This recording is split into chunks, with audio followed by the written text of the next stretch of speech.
Olá, seja bem-vindo ao meu canal. Aqui quem fala é o Eduardo.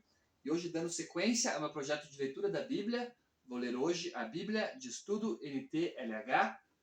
Hoje, lendo o capítulo 14 do livro de Marcos, Evangelho de Marcos, capítulo 14, versículo 1 aqui tem como título, o subtítulo, O Plano para Matar Jesus, versículo 1. Faltavam 2 dias para a festa da Páscoa e a festa dos pães sem fermento. Os chefes dos sacerdotes e os mestres da lei procuravam um jeito de prender Jesus em segredo e matá-lo. Eles diziam: Não vamos fazer isso durante a festa, para não haver uma revolta no meio do povo. Jesus em Betânia. Jesus estava no povoado de Betânia, sentado à mesa na casa de Simão, o leproso. Então uma mulher chegou com um frasco feito de alabastro, cheio de perfume de nardo puro, muito caro. Ela quebrou o gargalo do frasco e derramou o perfume na cabeça de Jesus. Alguns que estavam ali ficaram zangados e disseram uns aos outros: Que desperdício! Esse perfume poderia ter sido vendido por mais de 300 moedas de prata, que poderiam ser dadas aos pobres. Eles criticavam a mulher com dureza, mas Jesus disse: Deixem essa mulher em paz. Por que é que vocês a estão aborrecendo? Ela fez para mim uma coisa muito boa, pois os pobres estarão sempre com vocês e, em qualquer ocasião que vocês quiserem, poderão ajudá-los. Mas eu não estarei sempre com vocês. Ela fez tudo o que pôde, pois antes da minha morte veio perfumar o meu corpo para o meu sepultamento. E eu afirmo a vocês que isto é verdade. Em qualquer lugar do mundo onde o Evangelho for anunciado, será contado o que ela fez e ela será lembrada. Judas traz Jesus. Judas Iscariotes, que era um dos 12 discípulos, foi falar com os chefes dos sacerdotes para combinar como entregaria Jesus a eles. Quando ouviram o que ele disse, eles ficaram muito contentes e prometeram dar dinheiro a ele. Assim, Judas começou a procurar uma oportunidade para entregar Jesus. Jesus comemora a Páscoa. No primeiro dia da festa dos pães sem fermento, em que os judeus matavam carneirinhos para comemorarem a Páscoa, os discípulos perguntaram a Jesus: Onde é que o Senhor quer que a gente prepare o jantar da Páscoa para o Senhor? Então Jesus enviou 2 discípulos com a seguinte ordem: Vão até a cidade. Lá irá se encontrar com vocês um homem que estará carregando um pote de água.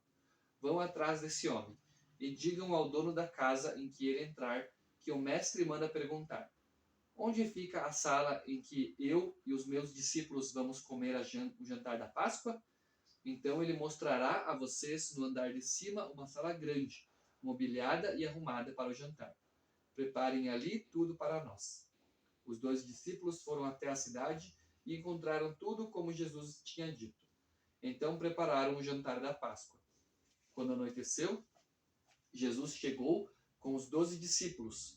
Enquanto estavam à mesa, no meio do jantar, ele disse: Eu afirmo a vocês que isto é verdade. Um de vocês que está comendo comigo vai me trair. Eles ficaram tristes e, um por um, começaram a perguntar: O senhor não está achando que sou eu, está?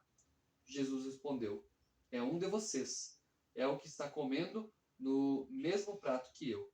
Pois o Filho do Homem vai morrer da maneira como dizem as Escrituras Sagradas.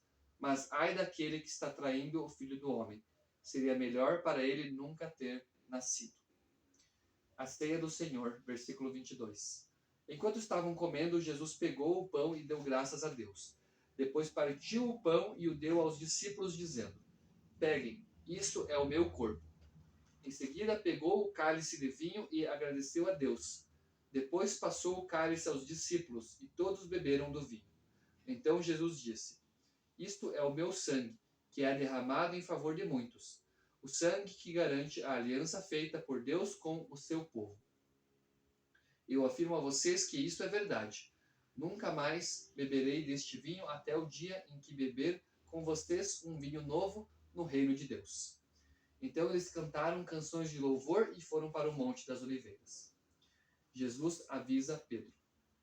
E Jesus disse aos discípulos: Todos vocês vão fugir e me abandonar, pois as Escrituras Sagradas dizem: matarei o pastor e as ovelhas serão espalhadas. Mas, depois que eu for ressuscitado, irei adiante de vocês para a Galiléia. Então Pedro disse a Jesus: eu nunca abandonarei o Senhor, mesmo que todos o abandonem. Mas Jesus lhe disse: eu afirmo a você que isto é verdade. Nesta mesma noite, antes que o galo cante 2 vezes, você dirá 3 vezes que não me conhece.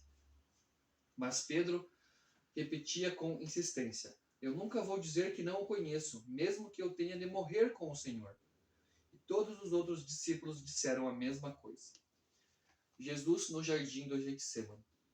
Jesus e os discípulos foram a um lugar chamado Getsêmani. E Jesus lhes disse: sentem-se aqui enquanto eu vou orar. Então Jesus foi, levando consigo Pedro, Tiago e João. Aí ele começou a sentir uma grande tristeza e aflição e disse a eles: a tristeza que estou sentindo é tão grande que é capaz de me matar. Fiquem aqui vigiando. Então ele foi um pouco mais adiante, ajoelhou-se, encostou o rosto no chão e pediu a Deus que, se possível, afastasse dele aquela hora de sofrimento. Ele orava assim: Pai, meu Pai, tu podes fazer todas as coisas. Afasta de mim este cálice de sofrimento. Porém, que não seja feito o que eu quero, mas o que tu queres. Depois voltou e encontrou os 3 discípulos dormindo. Então disse a Pedro: Simão, você está dormindo? Será que não pode vigiar nem 1 hora? Vigiem e orem para que não sejam tentados. É fácil querer resistir à tentação. O difícil mesmo é conseguir. Jesus foi outra vez e orou, dizendo as mesmas palavras. Em seguida voltou ao lugar onde os discípulos estavam e os encontrou de novo dormindo. Eles estavam com muito sono e não conseguiam ficar com os olhos abertos, e não sabiam o que responder a Jesus. Quando voltou pela 3ª vez, Jesus perguntou: vocês ainda estão dormindo e descansando? Basta! Chegou a hora e o Filho do Homem está sendo entregue nas mãos dos maus. Levantem-se e vamos embora. Vejam, aí vem chegando o homem que está me traindo. Jesus é preso. Jesus ainda estava falando quando chegou Judas, um dos 12 discípulos. Vinha com ele uma multidão armada com espadas e porretes, que tinha sido mandada pelos chefes dos sacerdotes, pelos mestres da lei e pelos líderes judeus. O traidor tinha combinado com eles um sinal. Ele tinha dito: prendam e levem bem seguro o homem que eu beijar, pois é ele. Logo que chegou perto de Jesus, Judas disse: Mestre, e o beijou. Então eles pegaram Jesus e o prenderam. Mas um dos que estavam ali tirou a espada, atacou um empregado do grande sacerdote e cortou uma orelha dele. Então Jesus disse para aquela gente: vocês vêm com espadas e porretes para me prenderem como se eu fosse um bandido? Eu estava com vocês todos os dias, ensinando no pátio do templo, e vocês não me prenderam. Mas isso está acontecendo para se cumprir o que as Escrituras dizem. Então todos os discípulos abandonaram Jesus e fugiram. Um jovem, enrolado num lençol, seguia Jesus. Alguns tentaram prendê-lo, mas ele largou o lençol e fugiu nu. Jesus diante do Conselho Superior. Em seguida, levaram Jesus até a casa do grande sacerdote, onde estavam reunidos os chefes dos sacerdotes, alguns líderes dos judeus e alguns mestres da lei. Pedro seguiu Jesus de longe e entrou no pátio da casa do grande sacerdote. Ele sentou-se perto do fogo com os guardas para se esquentar. Os chefes dos sacerdotes e todo o conselho superior estavam procurando encontrar alguma acusação contra Jesus, a fim de o condenarem à morte.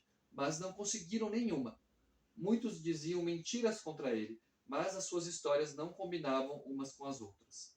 Alguns se levantaram e acusaram Jesus com mentiras. Eles diziam: nós ouvimos quando ele disse: vou destruir este templo, que foi construído por seres humanos, e, em 3 dias, levantarei outro, que não será construído por seres humanos. Mesmo assim, as suas histórias não combinavam umas com as outras. Aí o grande sacerdote se levantou no meio de todos e perguntou a Jesus: você não vai se defender dessa acusação? Mas Jesus ficou calado e não respondeu nada. Então o grande sacerdote tornou a perguntar: Você é o Messias, o Filho do Deus bendito? Jesus respondeu: Sou, e vocês verão o Filho do Homem sentado do lado direito do Deus Todo-Poderoso e descendo com as nuvens do céu.